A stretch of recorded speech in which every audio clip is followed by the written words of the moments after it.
பகுத்தறிவு அரங்கம். நம்மளுடைய சமுதாயம் தாய்வழி சமூகமாக இருக்கும்போது உடை கலாச்சாரம் என்ற ஒன்று சிறிது வேறுபட்டு இருந்தது. அதாவது மேலாடை என்ற ஒன்று ஆணுக்கும் பெண்ணுக்கும் கிடையாது. பின்னாளில் என்ன ஆகுது, நாகரிகம் வளர வளர மேலாடை என்று ஒன்று அறிமுகம் செய்யப்பட்டு எல்லாரும் மேலாடை அணிய ஆரம்பிக்கிறாங்க. அதுவும் பெண்கள் வந்துட்டு விதவிதமான ஆடைகள் அணிந்து தங்களுக்கு எது அழகு கூட்டுங்கிறத பார்த்து அதுக்கேற்ற மாதிரி ஆடைகள் அணிய ஆரம்பிச்சாங்க.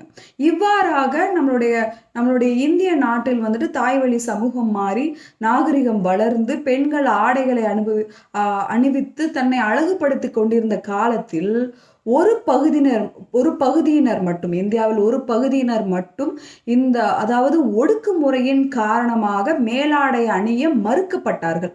அதை பத்தி தான் இன்னைக்கு நம்ம சேனல்ல பார்க்க போறோம். திருவிதாங்கூர் சமஸ்தானம் என்பது அதாவது கேரள மாநிலத்தை பெரும்பாரியாக உள்ளடக்கி, மேலும் தென் தமிழ்நாட்டாக கருதப்படும் கன்னியாகுமரி, திருநெல்வேலி மாவட்டங்களை உள்ளடக்கி இருந்தது. இந்த திருவிதாங்கூர் சமஸ்தானத்தை யார் ஆண்டார்கள் பார்த்தீங்கன்னா, நம்ம இங்க அரசர்கள்னு சொல்ற மாதிரி அங்க வந்து நம்பூதிரிகள் வந்து அரசாளுவாங்க. ஸோ இவங்களுடைய காலகட்டம் எப்படியாக இருக்கிறதுனா, சாதி கொடுமைகளின் உச்சகட்டம் அப்படிம்பாங்களா, அந்த உச்ச நிலையில் இருந்த தருணம் தான் திருவிதாங்கூர் சமஸ்தானம். இங்க பாத்தீங்கன்னா, அதாவது இந்த திருவிதாங்கூர் சமஸ்தானத்துல முழுமையாக இந்து மக்களால் ஆட்கொள்ளப்படுகிறது. இப்ப இந்து மக்கள்னாலே நமக்கு எல்லாருமே தெரியும், வர்ண தர்மத்தை ஃபாலோ பண்ணுவாங்க. அதாவது பிராமணன், சத்திரியன், சூத்திரன், வைசியன் சொல்லிட்டு 4 வாரியாக இவர்களை பிரிப்பார்கள் இல்லையா. ஆனா இந்த இடத்துல என்ன பண்றாங்க, 2 வாரியாக பிரிக்கிறார்கள். அதாவது சவர்ணர், அவர்ணர், மேல் ஜாதி, கீழ் ஜாதி, 2 பிரிவினர்கள் மட்டும்தான். இப்ப இந்த மேல் ஜாதிங்கும் போது யாரெல்லாம் வருவாங்க பாத்தீங்கன்னா, நம்பூதிரிகள் வருவாங்க கண்டிப்பா, அதாவது அரசர்கள் வருவாங்க. அதுக்கப்புறம் பிராமணர்கள் என்று சொல்லக்கூடிய நாயர்களும் வேளாளர்களும் இதற்குள் அடங்குவார்கள். ஸோ அதுக்கு அடுத்தபடியாக பார்த்தீங்கன்னா, அதாவது இந்த கீழ் ஜாதி அப்படின்னு பார்த்தீங்கன்னா, நாடார்கள், ஈழவர்கள், சாவணர்கள் அப்படின்னு சொல்லிட்டு சாணவர்கள், இவங்கெல்லாம் வந்துட்டு இதுக்குள்ள வருவாங்க. இப்படியாக 18 ஒடுக்கப்பட்ட ஜாதியினர் வந்துட்டு இந்த கீழ் ஜாதிக்குள்ள வருவாங்க. ஸோ இவங்க இந்த மாதிரி இந்த பிரிவினையின் காரணமாக இவங்க என்ன பண்றாங்கன்னா, சாதிய கொடுமைகளை வந்து நிலைநாட்டுறாங்க. என்ன மாதிரி சாதிய கொடுமைகள் வந்து நிலவுதுன்னு பார்த்தீங்கன்னா, அதாவது இந்த ஈழவர்களுக்கு, அதாவது இந்த ஒடுக்கப்பட்ட சமூகத்தினர் வந்துட்டு தாடி வச்சுக்க கூடாது, மீசை வச்சுக்க கூடாது, காலில் செருப்பு போடக்கூடாது, எல்லாரும் குடிக்கிற இடத்துல தண்ணி குடிக்க கூடாது, எல்லாரும் போற பாதையில இவங்க போகக்கூடாது, கோயிலுக்குள்ள வரக்கூடாது, கொடை பிடிச்சிக்க கூடாது, செருப்பு போட்டுக்க கூடாது, மேல துண்டு போட்டுக்க கூடாது, இப்படியாக பல்வேறு கட்டுப்பாடுகள் இருந்தது. மேலும் இதனின் உச்சக்கட்டம் என்னன்னு பாத்தீங்கன்னா, அவங்க வந்து ஒரு நாயோ இல்ல ஒரு மரமோ இல்ல ஒரு மாடோ ஒரு ஆடோ வளர்த்தாங்கன்னா தலைவரி என்ற ஒன்று வசூலிக்கப்பட்டது. இப்படியாக ஒரு புறம் இருக்க, இந்த சாதிய கொடுமைகள் கூட ஒரு ஆணாதிக்கமும் சேர்ந்தா என்ன ஆகும், அதுதான் இங்க பிரச்சனை வருது. மேலாடை என்ற ஒன்று பெண்கள் வந்து அனுபவிக்க கூடாது. அதாவது மார்முண்டு அப்படின்னு சொல்லுவாங்க, அதை வந்து அவங்க போடக்கூடாது. மேல முந்தானைம்பாங்க இல்லையா, இதை வந்து அவங்க மேல போட்டு அவங்களுடைய மார்பை வந்து மறைக்க கூடாது அப்படின்னு சட்டம் கொண்டு வராங்க. ஸோ இதை மீறினா என்ன ஆகும்னா, முளைவரி என்ற ஒன்று வசூலிக்கப்படும். அதாவது பிரஸ்ட் டாக்ஸ் அப்படின்னு சொல்லுவாங்க, இது வந்து வசூலிக்கப்படும். இதை எப்படியாக வசூலிக்கிறார்கள் என்றால், அந்த பெண்களின் மார்பகங்களின் அளவை கொண்டு இதை வசூலிக்கிறார்கள். ஒருவேளை பெருசா இருந்துச்சுன்னா பெரிய அளவுல தொகை கொடுக்கணும், சின்னதா இருந்தா சிறிய அளவுல தொகை கொடுக்கணும். இப்படியாக வரி வசூலிக்கப்பட்டு இவர்கள் மேல் அடக்குமுறையும் ஒடுக்குமுறையும் இவங்க மேல தள்ளப்படுது. ஸோ இப்படியாக இருக்கும் போது இதனின் தொடர்பாக தான், அதாவது முதல்ல வந்துட்டு நாயர்களும் சரி, பெண் அடிமைத்தனம்ங்கிறது இவங்களுடைய ஆதிக்க சமூகத்தினரும் இதை அனுபவித்தார்கள். நாயர்களும் பிராமணர்களுமே முதல்ல வந்து இதை அனுபவிக்கிறாங்க. இவங்க வந்து கோயிலுக்கு போனா மேல எதுவும் போடக்கூடாது, அவங்களுடைய பிராமணர்களும் நம்பூதிரிகளும் வரும்போது மேல இருக்கிறத கழட்டி காட்டணும், இந்த மாதிரி வந்துட்டு இவங்களுக்கு சட்டம் விதிக்கப்பட்டது. பின்னாளில் வந்துட்டு இவங்க ஒரு விஷயம் கொண்டு வராங்க, என்னன்னா ஆதிக்க சமூகத்தினருக்கும் ஒடுக்கப்பட்ட சமூகத்தினருக்கும் வித்தியாசம் தெரியணும்னு சொல்லிட்டு, ஆதிக்க சமூகத்து பெண்கள் மட்டும் இந்த மாதிரி மேல வந்து மார்முண்டு போட்டுக்கலாம், மேல வந்துட்டு தோல்சீலை போட்டுக்கலாம், ஆனா மத்த இவங்க மட்டும் போடக்கூடாது, ஏன்னா வித்தியாசம் தெரியணும். இன்னொன்னு என்னன்னா, இதன் காரணம் என்னன்னு கேட்கும் போது இவங்க சொல்றோம்னா, ஒண்ணு வித்தியாசம் தெரியணும், இன்னொன்னு இவர்கள் ஒடுக்கப்பட்டதின் காரணமாக எங்களுக்கு தரக்கூடிய மரியாதை இதுதான் அப்படின்னு சொல்றாங்க. இப்படியாக காலம் செல்ல செல்ல மக்கள் மத்தியில ரொம்ப வந்துட்டு ஒரு பிரச்சனைகள் உருவாகுது. என்ன, இந்த மாதிரி கேள்விகள் வந்து எழுப்பப்படுது. அதுல முக்கியமாக சேர்தலா என்ற கிராமத்தை சேர்ந்த நங்கேலி என்ற பெண் வந்து அதிகமாக இதனால் பாதிக்கப்படுகிறார் மனதளவுல. என்ன நாயர் பெண்கள்லாம் வந்துட்டு மேலாடை போறாங்க, அப்ப நான் மட்டும் ஏன் போடக்கூடாது அப்படின்னு கேள்விகள் எழுப்புறாங்க. இவங்க நங்கேலிய பார்த்தீங்கன்னா இவங்களுக்கு வந்து ஆ ஸ் அ சிறுகண்டன் சொல்லிட்டு ஒரு கணவரும் இருக்காரு. ரொம்ப ஒரு அன்பான குடும்பமும் கூட. இவங்க பார்த்தீங்கன்னா 1803இல் நடந்த உண்மையான சம்பவம் இது. நங்கேலி அவர்கள் வந்துட்டு இதன் தொடர்பாக வந்து கேள்விகள் எழுப்ப எழுப்ப பிரச்சனைகள் அதிகமாக வரும்ன்னு சொல்லி எல்லாருமே வந்து இவங்கள கண்டிக்கிறாங்க. ஆனா அத கண்டிச்சுமே அப்ப யாருமே என் பேச்ச கேட்க மாட்டாங்களா? அப்ப நான் ஏதாவது பண்றேன் அப்படி அதாவது சிங்கிள் விமன் ஆர்மியா இருக்காங்க இவங்க. யாருமே துணைக்கு வர மாட்டேங்கிறாங்க. போராட்டம் பண்ணலாம், வாங்க எதிர்த்து கொஸ்டின் கேட்கலாம். ஆனா எந்த ஒரு பெண்ணுமே ரெடியா இல்ல. வேணாம் நமக்கு எதுக்கு பிரச்சனை? நம்ம நிம்மதியா வாழ்ந்தோமா, போனோமான்னு இருப்போம்னு சொல்றாங்க. அவங்க கணவரும் வந்துட்டு அவங்களுக்கு வந்துட்டு ஒரு ஒத்துழைப்பு தராங்க. வேண்டாம் நீ எதுக்கு இதுலலாம் தலையிடுற?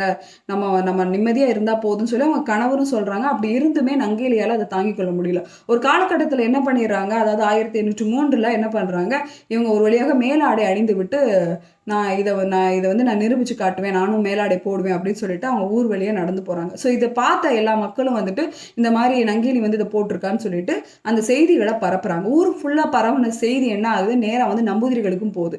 ஸோ இதனால் கோபம் அடைந்த நம்பூதிரிகள் என்ன பண்ணா, வரி கட்டாம அவ எப்படி மேலாடை போடலாம் அப்படின்னு சொல்லிட்டு நேரா நங்கேலியோட வீட்டுக்கு வராங்க.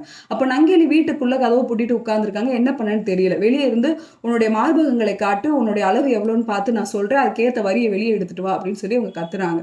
ஸோ அந்த அந்த அருவருப்பும் அந்த ஈனச் செயலும் பிடிக்காம நங்கேலி என்ன பண்றாங்க, ஒரு வாழை இலையை எடுத்து அவர்களுடைய இரு மார்பகங்களையும் துடிக்க துடிக்க அவங்களே வெட்டி கொண்டு அதை அந்த இலை மேல வச்சுட்டு இதுதானே வேணும், உங்களுக்கு இதுதானே வேணும், இதை தானே பார்க்கணும், அங்க பார்த்துக்கோங்க அப்படின்னு சொல்லி இந்த இலையில அப்படியே வச்சு கொடுக்குறாங்க. இதை பார்த்த நம்பூதிரிகளும் பிராமணர்களும் வந்துட்டு அலறி அடிச்சு அந்த இடத்த விட்டே ஓடுறாங்க. ஓடுனதுக்கு அப்புறம் பார்த்தீங்கன்னா அதனை தொடர்ந்து நங்கேலி அவர்கள் அதிகமான உயிரப்போக்கள் அந்த அந்த இடத்துல வந்து உயிரையும் விட்டுட்டாங்க. அதை பார்த்த நங்கேலியின் கணவரும் துயரம் தாழாமல் அங்கே வந்து தீ மூட்டி தன்னோட உயிரை மாய்த்து கொண்டார். இது நடந்து பல நாட்களுக்கு பிறகு நங்கேலியின் ஞாபகார்த்தமா வந்து அந்த இடத்துல முளைச்சி பரம்புன்னு ஒரு வழித்தடம் கட்டப்பட்டது. அது இன்றளவும் கேரள மாநிலத்தில் இருக்கு, நம்ம போனா பார்க்கலாம். ஸோ இதை தொடர்ந்து தான் வந்துட்டு அதாவது இதுதான் வந்து முதல் போராட்டம். இது வந்து ஒன் விமன் ஆர்மின்னு வச்சுக்கலாம். ஸோ இதுக்கப்புறமா வந்துட்டு 1813ல தோல்சிலை போராட்டம் என்று ஒன்று ஆரம்பிக்கிறது. இது வந்துட்டு 1859 வரை 3 பகுதிகளாக நடைபெறுகிறது.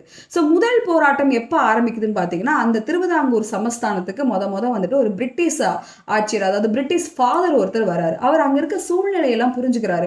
ஸோ இவ்வளவு பெண்கள் வந்து இவ்வளவு அவமதிக்கப்படுகிறார்களே அப்படின்னு சொல்லிட்டு அந்த பெண்களுக்கெல்லாம் வந்துட்டு ஒரு ஊக்குவிக்கிற மாதிரி, நீங்க பேசாம வந்துட்டு நீங்க இந்து மதத்துல இருந்தா தானே உங்களை இந்த ஜாதியினன்னு சொல்லி உங்களை பிரிப்பாங்க, நீங்க பேசாம கிறிஸ்தவ மதத்துக்கு மாறிடுங்க, நான் உங்களுக்கு பாதுகாப்பு தரேன் அப்படின்னு சொல்லி ப்ராமிஸ் பண்றாங்க. ஸோ இதனை தொடர்ந்து அதை நம்பின கிறிஸ்தவ, அதாவது அந்த ஈழவ பெண்களும் என்ன பண்றாங்க, கிறிஸ்துவ மதத்திற்கு தங்களை மாற்றிக்கொண்டு மேலாடை அணிய ஆரம்பிக்கிறாங்க. ஸோ ஆனா அப்படி இருந்துமே வந்து பிரச்சனைகள் நிறைய வருது. நம்பூதிரிகள் வந்து பிரச்சனைகள் கொடுக்குறாங்க.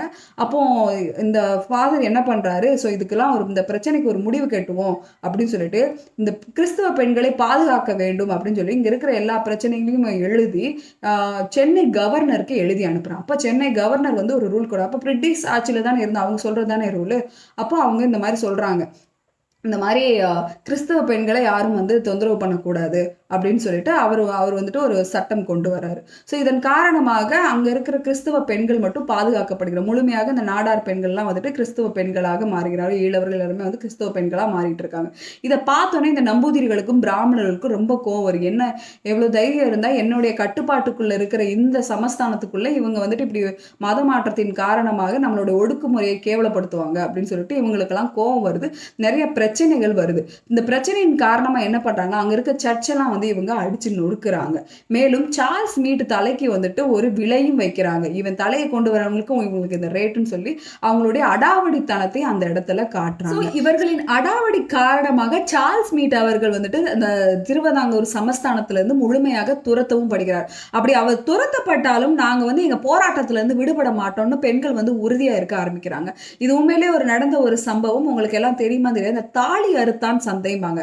அதாவது ஒரு குறிப்பிட்ட சந்தையில இந்த பெண்கள் வந்து போராட்டம் நடத்தும் போது அங்க வந்து இந்த நம்பூதிரிகளும் பிராமணர்களும் அவங்களுடைய மேலாடையை கிழித்து அவர்களை அசிங்கப்படுத்தி அவர்கள் துணிகளை வந்து மரத்தில் தொங்க விட்டார்கள். அதனை தொடர்ந்து அவர்கள் தாலிகளை அறுத்தும் அவர்களை கேவலப்படுத்தினார்கள். அதுல வந்துட்டு ஒரு பெண் வந்துட்டு அப்பதான் திருமணமான ஒரு பெண் வந்துட்டு அவர்களுடைய தாலி அறுக்கும் போது அதை அவங்க தடுக்க நேர்ந்ததால் நீ எப்படி நீ தடுக்கலாம், நான் தாலி அறுக்கிற நீ எப்படி தடுக்கலாம்னு சொல்லி அந்த பெண்ணை அந்த இடத்துல வந்து கொலை செய்தார்கள். அந்த பெண் பெண்ணின் ஞாபகார்த்தமாகத்தான் அந்த சந்தைக்கு பேர் வந்து தாலி அறுத்தான் சந்தை அப்படின்னு சொல்லி பின்னாளில் வந்தது. ஸோ இதனை தொடர்ந்து தான் 1857 அவங்க எல்லாருக்குமே தெரியும் சிப்பாய் கலவரம் ஒன்று ஏற்பட்டது. சிப்பாய் கலவரம் மத உணர்வுகளால் வெடிச்சனால இந்த விஷயம் எங்க போகுது, நேரா வந்துட்டு அப்போ அன்றைய பிரிட்டிஷ் ஆட்சியின் ஆட்சியாளர் விக்டோரியா ராணிக்கு வந்து போய் சேருது. அப்போ விக்டோரியா ராணி என்ன பண்றாங்க, இந்த மாதிரி இந்தியர்களோட மதத்திலையும் கலாச்சாரத்திலையும் யாரும் வந்து தலையிடக்கூடாது அப்படின்னு சொல்லி அவங்க ஒரு சட்ட திருத்தம் அப்போ கொண்டு வராங்க. ஸோ இதன் காரணமாக இதுக்கு முன்னாடி வந்துட்டு அதாவது அட்லீஸ்ட் ஒரு சென்னை கவர்னரோட சப்போர்ட் இருந்தனால தான் இங்க இருந்த பெண்கள்லாம் வந்துட்டு இந்த போராட்டத்தில் முழுமையாக ஈடுபட்டு கொண்டே இருந்தாங்க. ஆனால் இப்போ விக்டோரியாவே வந்துட்டு இந்த சட்டத்தை கொண்டு வந்தனால இதுக்கு மேலே எதுவுமே பண்ண முடியாம அவங்க தவிச்சிட்டு இருக்க அந்த டயத்தில் இந்த நேரத்தை உபயோகித்து கொண்டு இந்த நம்பூதிரிகள் வந்துட்டு திரும்பியும் அவங்களுடைய அடாவடித்தனத்தை அதிகபட்சமாக்குறாங்க. ஸோ இது வந்து என்னன்னா பெரிய கலவரமாக அந்த இடத்தில் மாற்றப்படுகிறது. அப்போ இந்த பெரிய கலவரமாக வெடிக்கும் போது இந்த கூடி வாழ்ந்தால் கோடி நன்மை அப்படின்னு சொல்லுவாங்களா, அந்த மாதிரி நாடார் சமூகத்தினருக்கும் ஈழவ சமூகத்தினருக்கும் எல்லா சமூகத்தினரும் வந்துட்டு வந்து ஒன்று சேர்ந்து நிற்கிறாங்க. நாங்கள் எல்லாருமே இப்போ ஒன்று சேர்றோம், உன்னால என்ன பண்ண முடியும்னு சொல்லி கலவரங்கள் பல்வேறாக வெடிக்கிறது. எல்லா பக்கமும் எல்லாரும் போராட்டம் பண்ண ஆரம்பிக்கிறாங்க, எல்லா மக்களும் ஒன்று கூட ஆரம்பிக்கிறாங்க. இதை தொடர்ந்து தான் 1959 இந்த தோல் சீலை போராட்டம் வெற்றி கண்டு எல்லாரும் ஜெயிச்சிட்டாங்கன்னா கிடையாது, ஒரு சில ஜாதியினர் மட்டும், அதாவது சாணவர் நாடவர்கள் இந்த மாதிரி ஒரு சில ஜாதியினர் மட்டும் வந்துட்டு மேலாடை அணிஞ்சுக்கலாம்னு சொல்லிட்டு பெர்மிஷன் வாங்குறாங்க. இதனை தொடர்ந்து தொடர் போராட்டத்துக்கு அப்புறமா தான், அதாவது 3ஆம் கட்ட போராட்டம் திரும்பி நடைபெறுது. அதாவது இந்த சிப்பாய் போராட்டத்துக்கு அப்புறமா ஒரு போராட்டம் நடந்தேறி 1857 இந்த தோல்சீலை போராட்டம் ஒரு வழியாக பாதி அடங்குனதுக்கு அப்புறமா இன்னும் வந்து ஈழவர்கள் வந்துட்டு இந்த தோல்சீலை போடக்கூடாதுன்னு திரும்பியும் வந்துட்டு சட்டம் கொண்டு வராங்க. ஸோ அதையும் தொடர்ந்து 1865 தான் முழுமையாக இந்த போராட்டம் முழுமையடைகிறது. 3ஆம் கட்ட போராட்டமாக நடந்து முழுமையாக எல்லா பெண்களும் மேலாடை அணியலாம் அப்படின்னு சொல்லி சட்டம் கொண்டு வராங்க. Thank you for watching.